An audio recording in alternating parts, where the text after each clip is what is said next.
Hola, soy Gonzalo Altozano, esto es La Mesa de la Cocina y el episodio de hoy se titula Esta no es la vida de Alfonso Usía. Cuando por fin le entrevisté, no le dije que siempre lo había querido hacer, no pensase que era una fórmula de cortesía que empleaba con todos. Pero es verdad, siempre le quise entrevistar, por encima de ningún otro. Desde que siendo yo un niño me dedicó unos versitos benéficos en el Rastrillo de Madrid, hasta hoy, 30 y tantos años después, nunca he pasado delante de su nombre sin detenerme a leer lo que había escrito. Esto me pasa con pocos, casi con ninguno. Con Garci, creo. Con Boyero también, lamentablemente. Y poco más. Por eso, la emoción de esta entrevista. Ante mí, el autor que me enseñó que el yo es un sujeto pesadísimo al que mejor no tomarse demasiado en serio y que la literatura no ha de ser necesariamente un coñazo. Ante mí, Alfonso Usía, un hombre que nació en la edad de la pérgola y el tenis. O no exactamente. Nació en el intermedio, en la edad donde la pérgola y el tenis, en el sentido de Jaime Gil de Viedma, ya estaba perdiendo vigencia. Pero quedaban pérgolas y se jugaba al tenis. Quedaban pérgolas, se jugaba al tenis y el carril bus de Barranco primero y el Madrid Central de Carmena después eran solo lejanas y débiles pesadillas incapaces de perturbar el apacible sueño de los madrileños. Madrid era una maravilla, Madrid era un paraíso. La calle Velázquez tenía un bulevar. En el medio no había problemas de circulación, no había problemas para aparcar. Yo he visto en Madrid, en Navidad, en la calle de Serrano, a la pastora de pavos. Iba una adelante y otra detrás con unas varas y llevaban pues 70, 80 pavos. No sé, era un Madrid mucho más asequible y provinciano. No lejos de esa calle de Velázquez con bulevar y de esa calle de Serrano, donde aún eran posibles las pastoras y los pavos, había, y sigue habiendo, un edificio de paso obligado durante años para todos los llamados a ser algo en la vida pública española. Entre ellos, Alfonso Usía, el colegio El Pilar.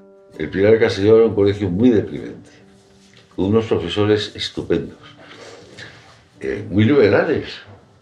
O sea, yo en el segundo de bachillerato estudiábamos en literatura a los poetas del 27. No había ningún inconveniente. O sea, que con lo de deprimente se refiere a Alfonso no al paisanaje del colegio, sino al paisaje, para nada coincidente con el del que podría ser su equivalente inglés, Eton. Teníamos unos campos de deportes muy pequeños, porque claro, estábamos en la calle de Castelló, y luego el campo de deportes grandes, que llamábamos el Solar, que ahora está todo construido, era saliendo del colegio y cruzando al Solar, que ocupaba toda la fila de Ayala hasta Don Ramón de la Cruz. Era así. Y entonces aprendimos todos a jugar al fútbol en Cuesta. Pero salieron muy buenos futbolistas de ahí. Y del Real Madrid, equipo del que, por cierto, Usía pudo ser presidente por muy poco. Corrían los años 90. Bueno, guardo buenísimo. Pasé momentos maravillosos. Pero fue la época más cansada de mi vida. Era terrible. ¿Terrible? Sí. ¿Y eso? Ser presidente del Real Madrid es mucho más difícil que ser presidente del gobierno. Sí. Porque además, claro, tú estás sometido a la crítica. El votante, en un 80%, no tiene ni puta idea de lo que es la política. Vota por intuición, vota todo. No, pero ahí todos los que te iban a votar sabían de fútbol y sabían de lo que era el Real Madrid, etcétera, etcétera. Y luego, pues, me hicieron trampas. Esa es una acusación muy gruesa. Florentino Pérez me lo demostró unos años más tarde y me dijo, tú ganaste por 700 y pico votos. Florentino no fue el único que se lo reconoció. Otro fue Ramón Mendoza, rival de Usía en las urnas y con los años, buen amigo suyo. Entonces un día nos convidó a comer en Casa Benigna a Florentino Pérez y a mí para ofrecernos la presidencia alternativa del Real Madrid. Y dije yo, no, mi época se ha pasado y eso tiene que ser Florentino, que cuando se lance, porque el fútbol ya ha sobrepasado todas mis capacidades. Y entonces nos reconoció, claro, que él no cambió el censo y Lorenzo Sanz maniobró muy bien, aparte que la Junta Electoral era de Mendoza y la Junta Directiva Provisional era de Mendoza, y entonces 911 muertos votaron a Mendoza. Y a mí me ganó por 400 y pico, pues echa el cálculo. No sé por qué me estoy acordando del 11M. Bueno, sí lo sé. Por los muertos y por las elecciones. Y por un personaje con un papel protagonista aquellos días. Madridista, por cierto, y exalumno también del Colegio El Pilar. Y para pasmo de algunos, amigo de Usía, Alfredo Pérez Rubalcaba. Rubalcaba era pilarista, claro. Lo que pasa que yo creo que era mayor que yo. No sé si era mayor que yo o no. De aspecto, desde luego, cuando... Yo soy un buen amigo de Rubalcaba. Me llevo muy bien con él. Atribuirle a Rubalcaba un papel protagonista los días que siguieron al 11M no significa ni remotamente responsabilizarle de las matanzas de los trenes. Lejos de nosotros la funesta manía de la conspiranoia. Los ciudadanos españoles se merecen un gobierno que no les mienta. Un gobierno que les diga siempre la verdad. Por otro lado, ¿qué necesidad hay de fabular cuando del Colegio El Pilar salió un auténtico asesino en serie? Que era Jarabo, claro, desapareció de las orlas, ¿sabes? Que se hacían unas orlas y desapareció. Tuvimos un asesino brutal, 5. Siendo 5 muertos, muchos muertos, hubo etarras que mataron a más. Y traigo a colación a la ETA por haber sido Alfonso objetivo prioritario de los terroristas durante años. Y no precisamente por haberle puesto el alias a uno de los miembros fundadores de la banda, Eduardo Moreno Vergareche Pertur. Éramos socios del tenis y hacíamos algunos partidos en Ondarreta, en marea baja, a las 6 de la tarde, cuando ya se iba la gente, o los días nublados y todas las cosas. Y en uno de esos partidos, él jugaba con el tenis, con el equipo del tenis. Jugábamos normalmente contra chicos del antiguo y tal, mucho más fuertes que nosotros y mucho más. Pero hubo uno que le hizo una entrada muy fea. Y el Pertur, Eduardo, lo agarró y lo estaba ahogando. Y entonces, ya luego, ya cambiados y duchados y tal, en la barra del bar del tenis, fíjate qué sitio tan poco revolucionario, y dije, te has portado como un perturbado.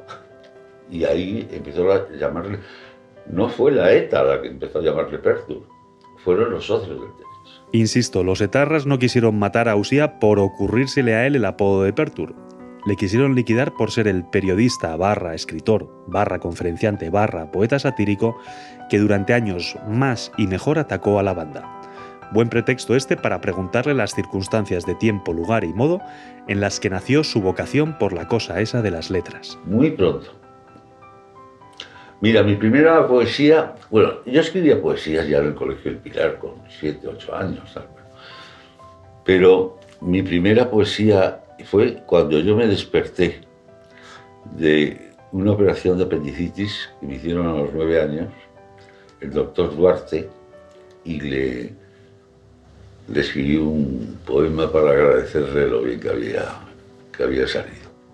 La verdad es que yo escribí unos versos bastante graciosos. Solo que para un círculo quizás en exceso reducido. Hasta aquellos versos fechados el año de su servicio militar en Camposot, San Fernando, Cádiz.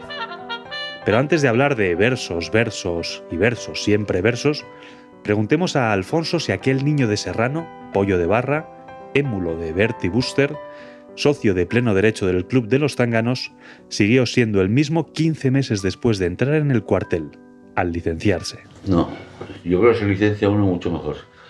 Yo siempre estaré muy agradecido a los militares, porque me enseñaron muchas cosas. Primero me enseñaron a ser exactamente igual que 2.500 tíos. Que eso tiene mérito. La disciplina. Por ejemplo, yo la disciplina que yo tengo escribiendo, eso me viene del sentido de la obligación, el deber cumplido que los militares me exigían. Y luego la puntualidad, la cortesía. Nada que ver, por tanto, con la caricatura que tanto se ha hecho del militar y de lo militar. Nada, absolutamente falso. Teníamos un sitio que se llama el RES, que se llama el Recreo Educativo del Soldado, que era un pabellón de Uralita, con una biblioteca bastante copiosa y con libros sorprendentes, por ejemplo, de Mi vida, de Indalecio Prieto, el proceso de Besteiro, de Arenillas. Sí, o sea, era una biblioteca bastante aceptable y luego impensable en un destacamento militar en pleno franquismo. Como impensable era que un cabo primero instructor le dedicara unos versillos festivos al oficial de su compañía y que éste, con fama de duro, no le arrestase. Si el gorrito es pinturero, el gorro se llama Antonio García Figueras Romero. No fueron estos, claro, los versos con los que el más excepcional de nuestros poetas satíricos, como le saludó Emilio Romero, inició su exitosa carrera. Y en Jerez, precisamente, en plena mili, en casa de Beltrán Domecq,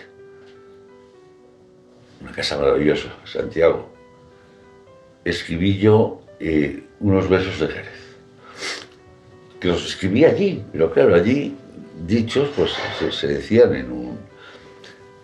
Y en Madrid le encantaron a, no sé cómo... Ah, sí, Antonio Gala. Antonio Gala escribía en aquella época en Sábado Gráfico. Y entonces Antonio Gala me los pidió. Oye, que quiero guardarlos. Bueno, entonces yo se los di. Y Antonio Gala, sin decirme nada, lo mandó a Sábado Gráfico. Y se publicaron. Hubo muchísima gente que se enfadó conmigo, claro. Una cosa es lo privado, otra cosa es lo público. Sirva como reparación a todos los que se dieron por ofendidos la de veces que Alfonso Usía se ha reconocido en el horizonte de la Baja Andalucía. Jerez del Puerto, toda esa zona, hombre, yo tengo raíces. Yo tenía raíces del puerto de Santa María por mi abuelo en Unión Seca, pero yo no conocía el puerto como lo conocí. Y siempre que vuelvo a toda la zona del Triángulo de la Bahía, me siento como muy feliz. Yo cuando supero la Cuesta de las Beatillas, en la carretera de Jerez, y veo toda la inmensidad de la bahía, es como si me inyectaran fuerza. Sí, me encanta. Sea lo que sea, gracias a esos versos jerezanos, Usía empezó a escribir todas las semanas en Sábado Gráfico. Una página que compartía nada menos, y al que le di una patada, porque era un pelmazo, que con Pepe Bergamín, con José Bergamín, uno de los grandes del 27. Altísimo poeta, sí, pero con esa frustración tan frecuente entre los hombres de letras de no haberlo sido de acción. En la guerra se ponía el mono, ¿sabes? El mono de los milicianos, nunca pisó el frente. No fue Bergamín el único miliciano, llamémosle de palo. Estaba también Jesús Usía, primo hermano del abuelo de Alfonso, y uno de los fundadores de la revista de poesía Litoral. Le divirtió ese rojo, le llamaban el rojo del Rolls, y entonces llevaba a los milicianos en sus Rolls y todas las cosas. Todo un personaje Jesús Usía. Pero hablábamos de José Bergamín. Era muy complicado, era un señorito mal encarado, era católico, era una continua contradicción. Y interesante conocerlo, por supuesto, que me contaba cosas muy interesantes. Decía, por ejemplo, yo solamente he conocido a 3 malas personas de verdad en mi vida, me dijo Bergamín. Dije, ¿cuáles son? Me dijo, Pablo Picasso, Pablo Neruda y yo. Mala persona, a la vez que escrupuloso con los cobros y dispensador de pellizcos a traición. Y luego iba a cobrar metódicamente la primera semana de cada mes las colaboraciones y tocaba el culo a las periodistas. A las periodistas de Sábado Gráfico, situémonos. Sábado Gráfico era yo creo que fue el último vestigio de la conspiración, de la bohemia. Ahí nos reuníamos todas las tardes, normalmente, Antonio Gala, José María Estampa, ya luego conocimos el cocodrilo, Chicho Sánchez Ferlosio, que había vuelto del exilio, Néstor Luján, Álvaro Cunqueiro, bueno, una gente, yo era el jovencito y el mimado de todo ese grupo. De esta lista de bohemios y conspiradores, detengámonos en un nombre, el de Chicho Sánchez Ferlosio. Ferlosio tenía la obsesión del perseguido. Decíamos, Chicho, que no te persigue nadie, que no te persigue, que le importas un huevo a la policía y a todo eso, que da igual. Bueno, oye, pues un día estábamos en la tertulia, en la pretertulia, o sea, esperando que Eugenio terminara unos asuntos para entrar en su despacho, y se presentó una pareja de la Guardia Civil a entregar un oficio que iba contra Eugenio. Oye, y al ver a la Guardia Civil, Chicho Sánchez Ferlosio, ante nuestro asombro, abrió la ventana y se tiró a la calle, y salió corriendo. No sabes con qué agilidad salió corriendo. El Eugenio del que repetidamente habla Usía era Eugenio Suárez, editor de Sábado Gráfico y de quien se cuentan 1001 historias. Por ejemplo, que zanjaba las discusiones con tiros al aire. No, vamos a ver, tiros al aire, ojalá al aire. Se refiere a Alfonso a la vez que Eugenio Suárez le comisionó para convencer a Antonio Gala de que no dejara de escribir en Sábado Gráfico. Eugenio se negó a... Antonio Gala era muy... estaba todo el tiempo pensando en el dinero. Antonio es millonario, no se ha gastado un duro además en su vida. Y entonces, como Eugenio no le subió el sueldo, Antonio Gala decidió que se iba. Me dijo Eugenio, oye, tráetelo, tal, y lo convencemos entre los tres. Yo en aquella época tenía una ascendencia enorme en Antonio Gala. Antonio Gala era mi amigo de Pili y mujer. Venía muchísimo a casa a cenar y a comer. Personaje raro.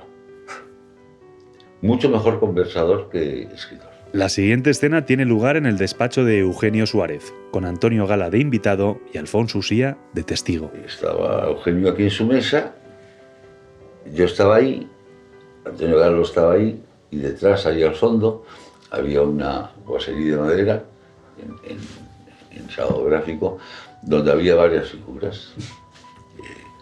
Había más figuras que libros. Y entonces le dice Eugenio a Antonio, mira, Antoñito, si no vuelves a escribir en Sábado Gráfico, te voy a hacer lo mismo que a esa figura que hay ahí. ¿Y qué le vas a hacer a esa figura?, le dijo. Entonces sacó la pistola y hizo ¡pam! Bueno, saltó por los aires, entraron todos a Sábado Gráfico. Más sosegados debían de ser los trabajos y los días en el servicio de documentación del vespertino Informaciones, donde el joven Usía veló sus primeras armas periodísticas. Y no solo Usía. El servicio de documentación lo que hacía era aportar documentación a la redacción. No estaba mal pensado. Y ahí estábamos, María Antonia Iglesias. María Antonia Iglesias, que ya era insoportable. José Luis Martín Prieto. Jimmy Jiménez Arnau. Víctor de la Serna. No era. Era una cantera de futuros primeros espadas del periodismo. Y nada, pues ahí pasé yo un año que me sirvió de mucho. Gracias, se supone, a los buenos oficios del jefe de los servicios de documentación de informaciones, Guillermo Medina. Guillermo Medina era un tipo muy minucioso. Y entonces el servicio de documentación también poníamos los pies de fotos. Y le mandó a un chico que acababa de entrar, enchufado de... Bueno, entonces le encargó al chico que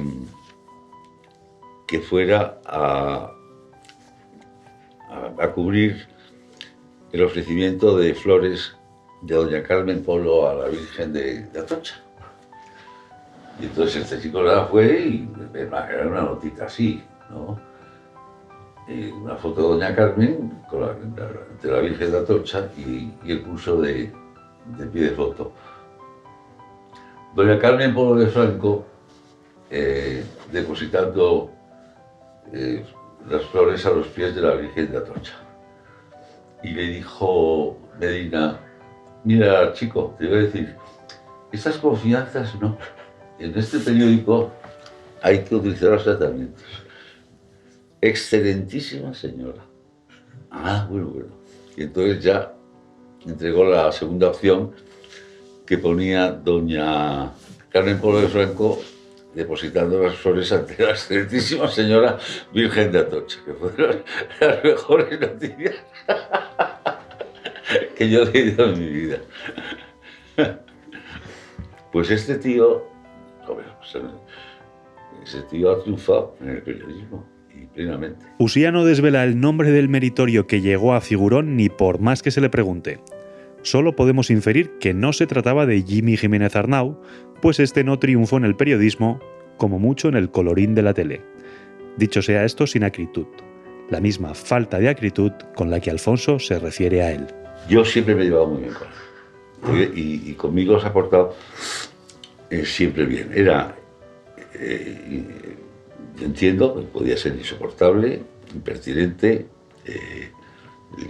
era confuso, divertido, tenía mucho talento literario que luego desperdició. Lo sabe bien Alfonso, que aparte de en Informaciones coincidió con Jimmy en la revista de poesía Litoral. Bueno, era un poeta facilón, era un poeta sin metro, sin métrica y sin rima. Él estaba muy influido por Carlos Edmundo de Ori, sí, y luego por Carlos Oroza, del Café Gijón, que era Oroza era un... Pero claro, es que uno y otro, los dos eran dos tipos realmente geniales. Y sobre todo Oroza, que llegó a superar incluso al dadaísmo.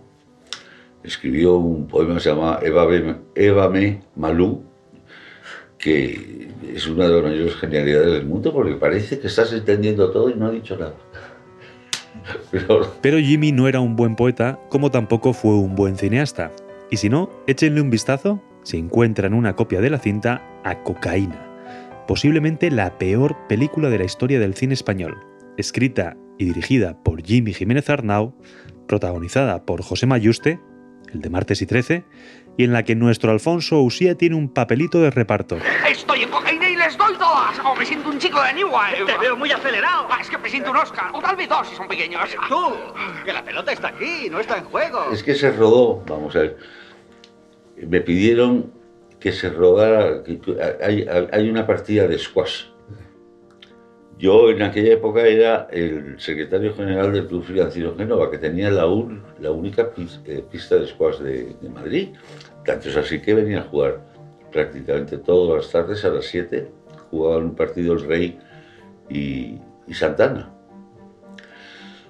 Y entonces me pidieron eso y ya me dijeron, oye, ¿por qué no intervienes?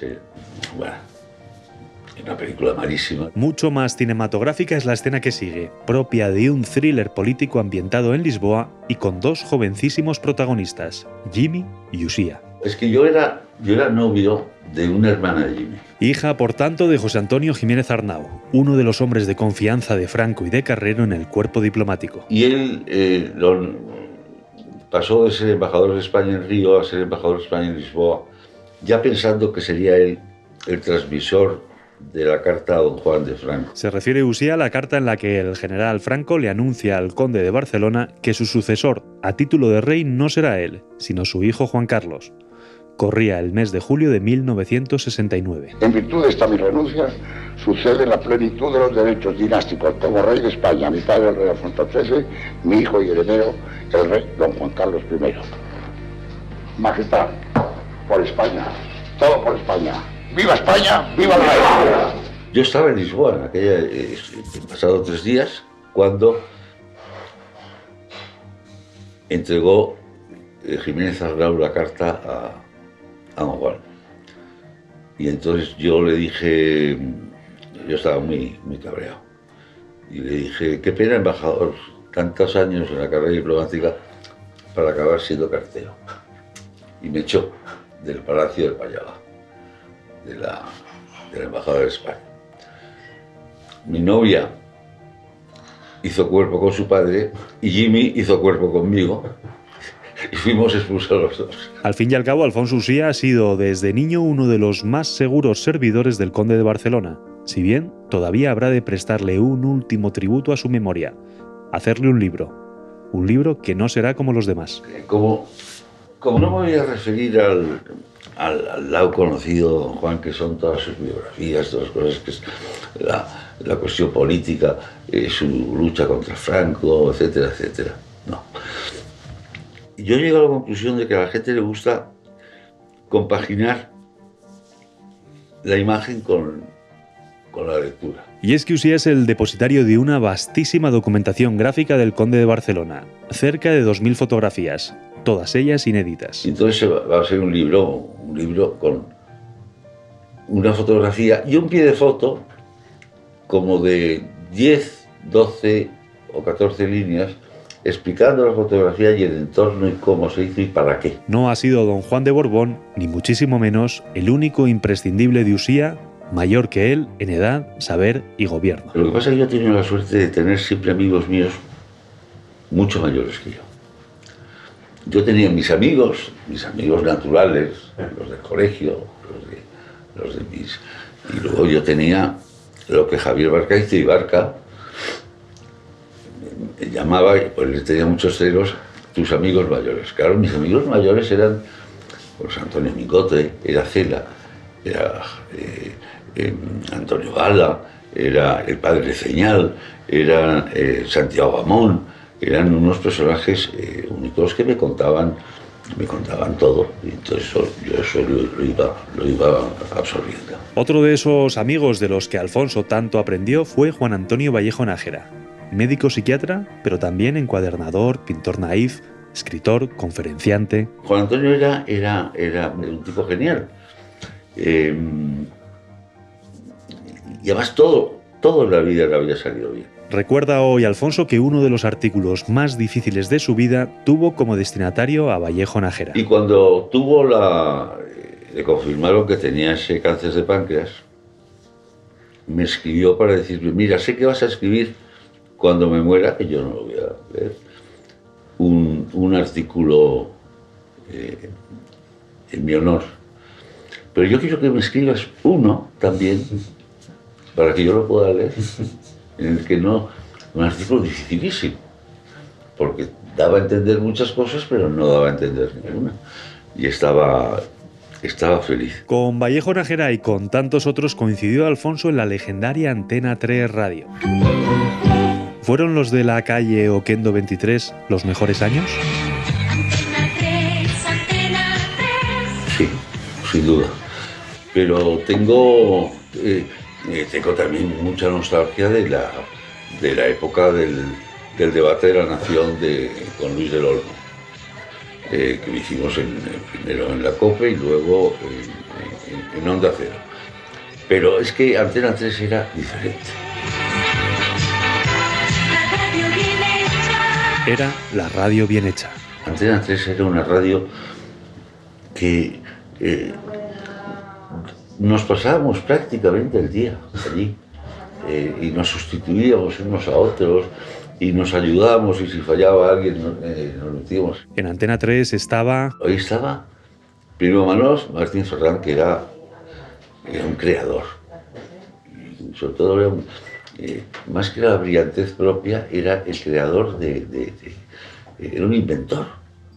Estaba Antonio Herrero, Antonio Herrero, que en una época donde hacía 3 o 4 programas para sobrevivir, estaban Santiago Mon, Carlos Fumares, José Luis García, estaban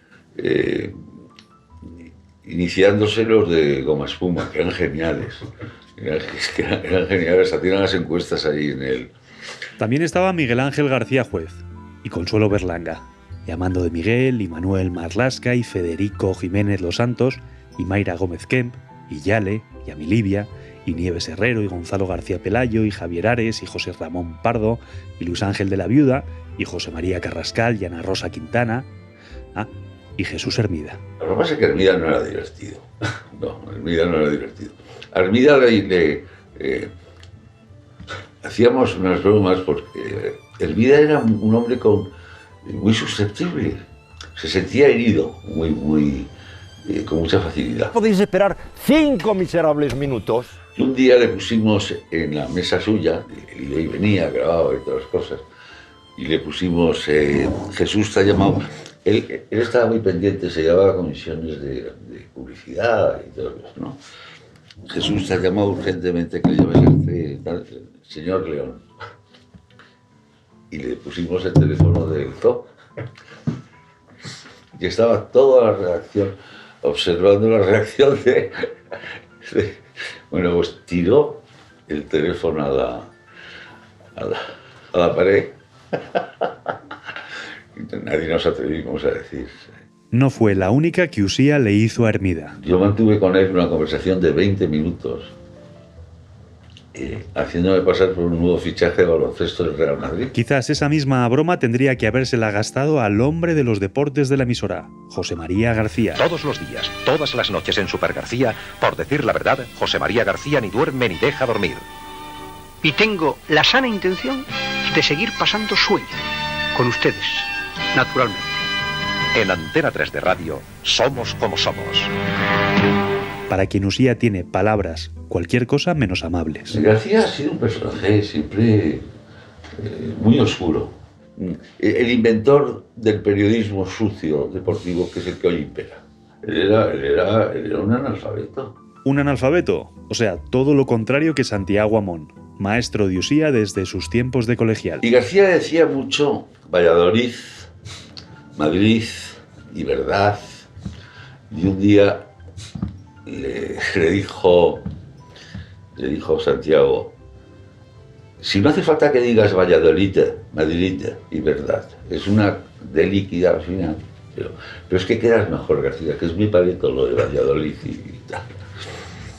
Entonces, eso coincidía con que en aquel momento en su programa de la noche de deportes había una parte que la patrocinaba la Fundación Cepsa, que el presidente era Alfonso Escámez, al que llamaba Escámez. Desde ese momento.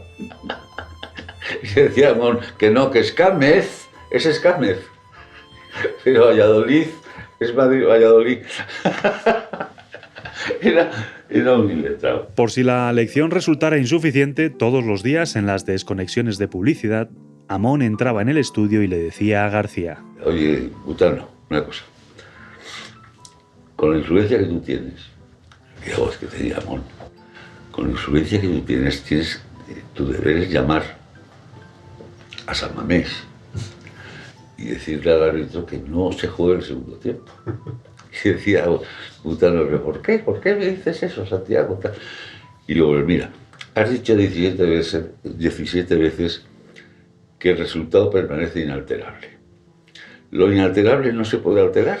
¿Por qué vas a estar jugando 45 minutos más? ¿Pero cómo tengo que decir? Inalterado. Y sin embargo, pocos periodistas han tenido la influencia de García en la sociedad española. No solo en lo que atañe al deporte. Se dice, se comenta, se rumorea que su opinión fue determinante en el resultado del referéndum sobre la OTAN debido a una intervención suya en televisión. Esta es la intrahistoria. Y a García, entre Amón y yo, le explicamos, y a Antonio Herrero, 5 minutos antes de ir a un debate sobre la OTAN, le explicamos lo que era la OTAN. No lo sabía. Y de pronto dijo, pero si entonces son los buenos. Pues sí, son los más parecidos a nosotros. Son Inglaterra, es Francia, es Italia, es Alemania, es Estados Unidos, es Canadá. Bueno, entonces ya la OTAN me gusta más. Para decirle a aquellos que de una forma u otra me siguen que votemos sí a la OTAN. El debate, por cierto, lo moderaba Mercedes Milá, como Alfonso Usía, hija de un conde. Como Usía también, periodista impertinente. Pero aparte de eso... Completamente diferentes. Porque Mercedes Milá tenía mucho más apoyos, porque Mercedes Milá ha jugado a la izquierda. Claro, y yo no. O sea, ser hijo de un conde y no jugar a la izquierda, pues es un... te encuentras muchísimas envidias, vacíos, etcétera, etcétera. Pero a mí, la verdad, es que todo eso me ha importado siempre un huevo. Sí. Situarse en la derecha no ha hecho de él un sectario, siendo incontables los personajes del otro lado con los que ha mantenido una buena relación. Por ejemplo, la cineasta Pilar Miró. Sí, yo me llevaba muy bien con ella. Era una mujer muy seca, pero era muy, al mismo tiempo muy cariñosa. Se portaron con ella fatal. Se refiere Usía a la campaña orquestada por Alfonso Guerra contra Pilar Miró, que se saldó con la destitución de esta al frente de Radio Televisión Española.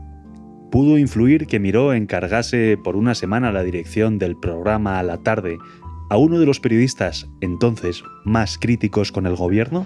Buenas tardes, señoras y señores.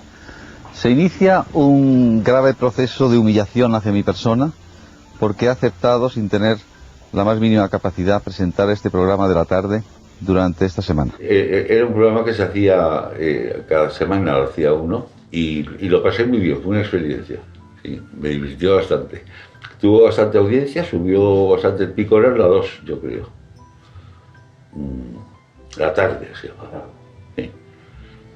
Y llevé a gente muy buena. Si a la ventana de Televisión Española se asomó solo por una semana, las páginas del ABC en cambio las frecuentó por más de 20 años, hasta que en 2004 decidió marcharse por un artículo que le censuraron. Lo que he sido es siempre libre, y cuando no he sido libre me he ido. En ABC, cuando me dijeron que por favor cambiara el artículo, dije, no, yo ya he cumplido con mi contrato, que es mandarlo, y tenéis 15 días para publicarlo. Claro, yo no me podía quedar en la calle, yo ya estaba. Yo cuando a los 5 días no se había publicado porque habían comprado a veces los vascos. Bueno, entonces yo ya estaba negociando con El Mundo y con La Razón. Bueno, y entonces elegí La Razón.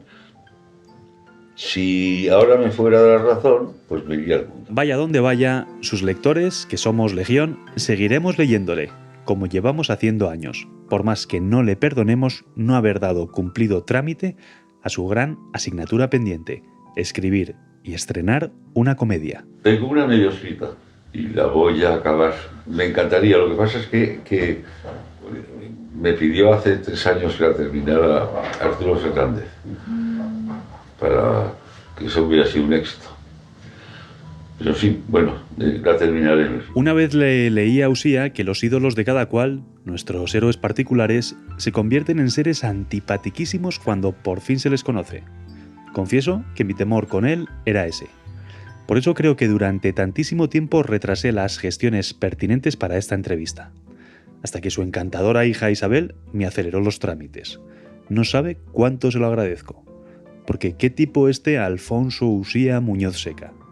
Lo mucho o poco que yo haya podido lograr en el periodismo palidece al lado no ya de esta entrevista, sino de la frase con la que Alfonso puso punto final a la misma. Oye, pero tú sabes mucho más que yo de mí.